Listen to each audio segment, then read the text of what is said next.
Next, we have Gaylin Walli, who's going to talk to us about documentation and martial arts.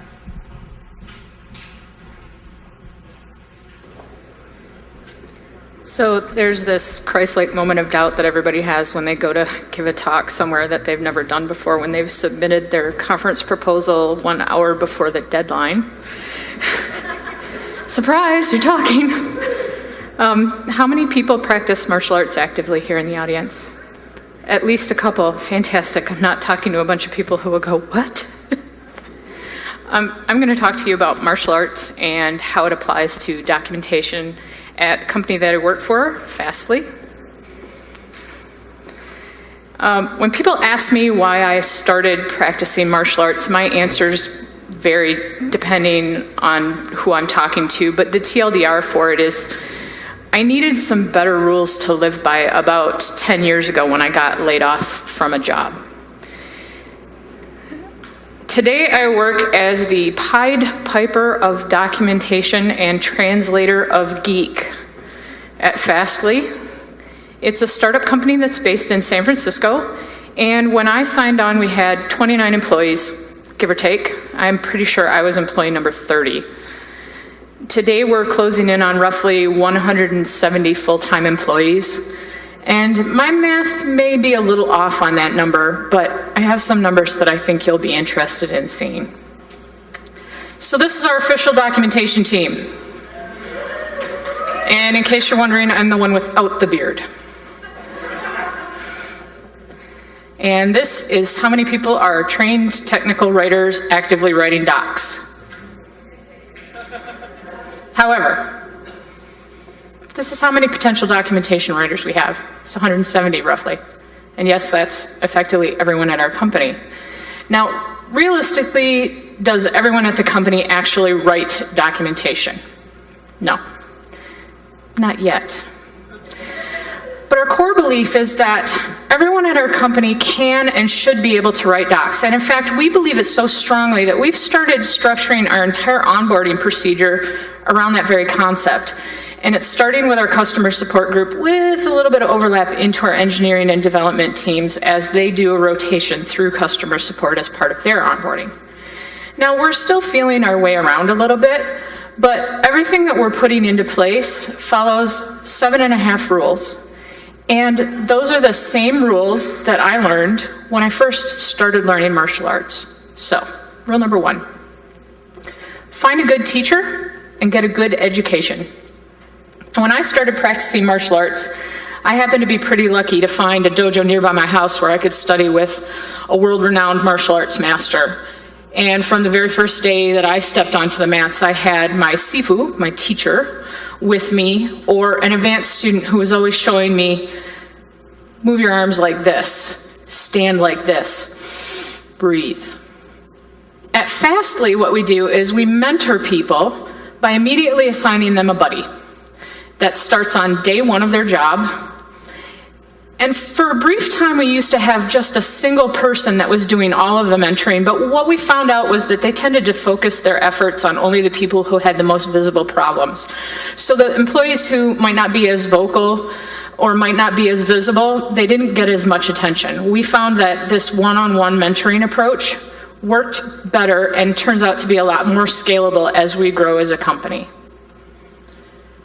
Rule number 2, be patient.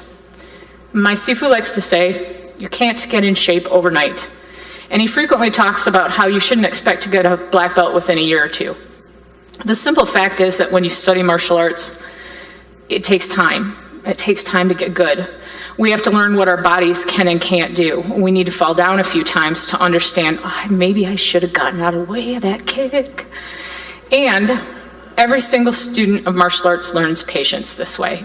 I have to confess, even after roughly 10 years, I still fall down all the time. So, how do we teach this kind of patience at work? Well, at my company, we do it by insisting that employees immediately start playing with our software, start playing with our services, and start playing with our documentation. With their mentoring buddy by their side, they set things up as if they were a customer, and they immediately experience the same frustrations that new customers experience right from the start. Now, this patience born of empathy is not the only way that they can learn patience.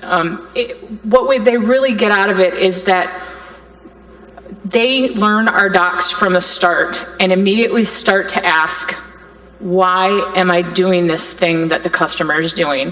What kind of communication or documentation could have prevented this problem? Rule number 3, persevere. Now, at first glance, this might seem like a duplicate of rule number 2, but think of it this way. It's not just that it takes time to be good at something, it takes consistency.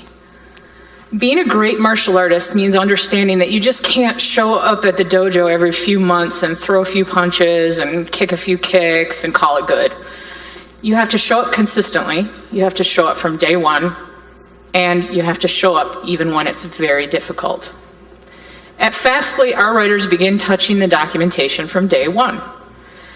For example, working side by side with their mentoring buddy, new employees in our customer support group immediately begin answering customer support tickets on their first day.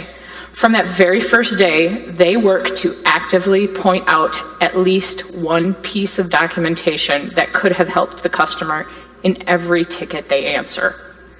This gets them into the habit of going to the docs every single day and learning the ins and the outs of what we're publishing.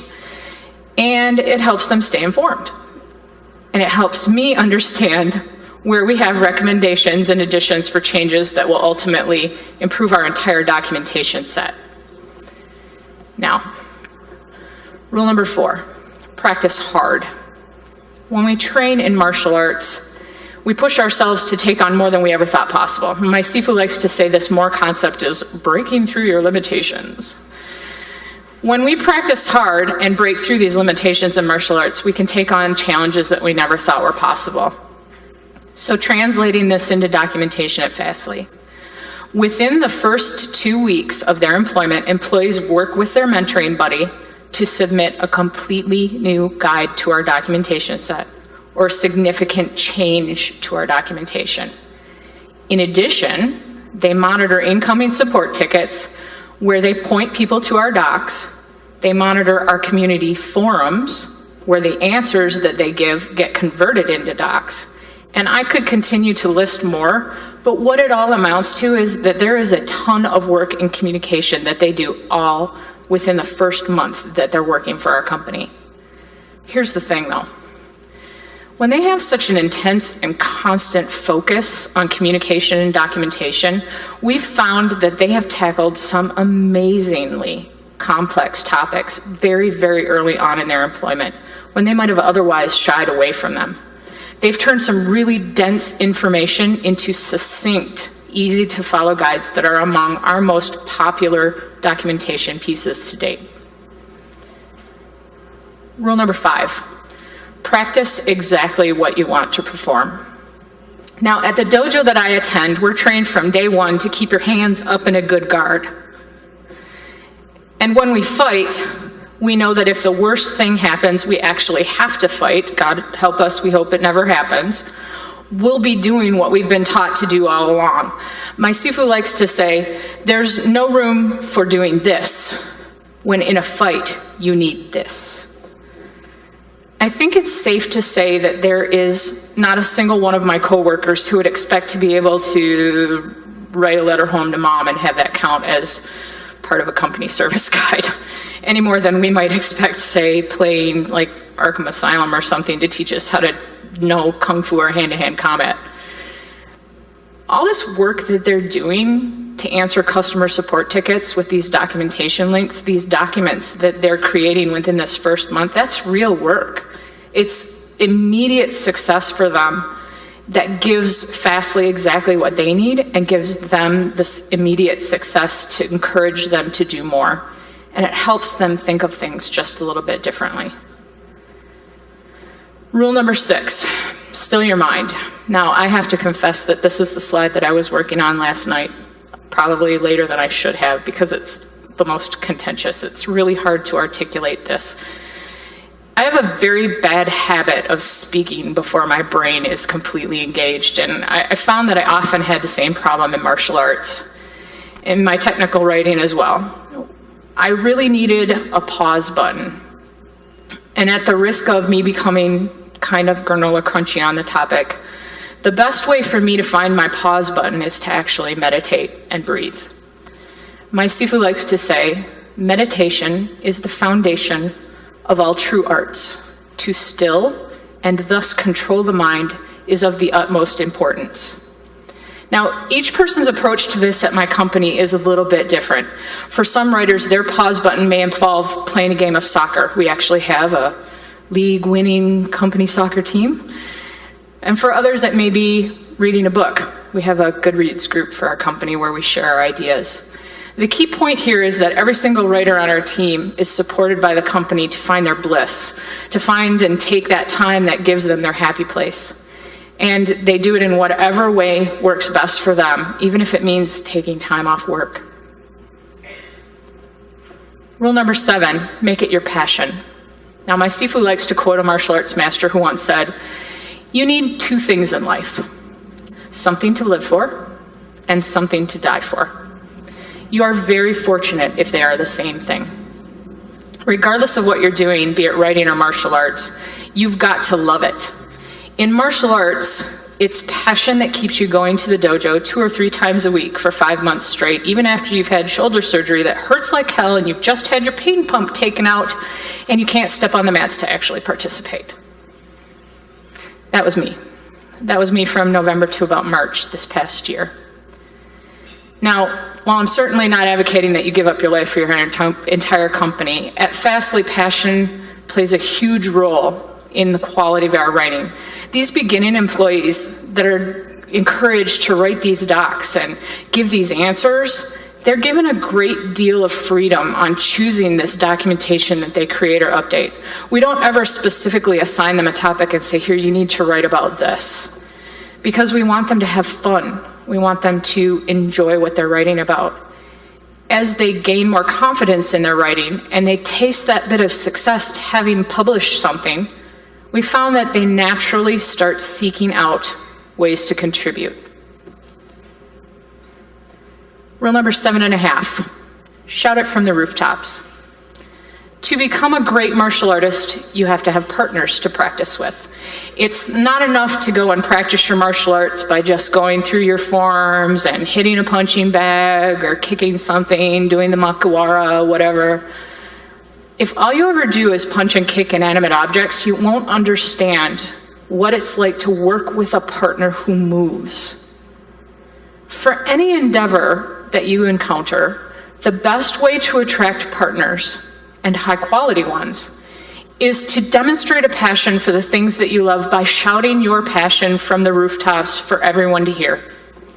Now, this talk at Write the Docs is my shout.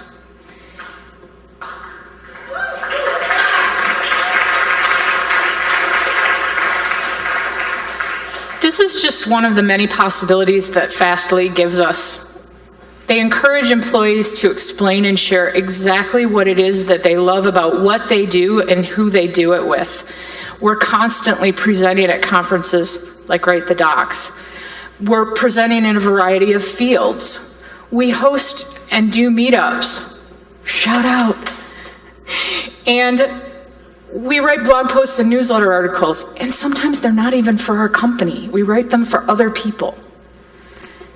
We contribute heavily to open source programs around the world as well, because we believe that our employees are awesome. So, there you have it.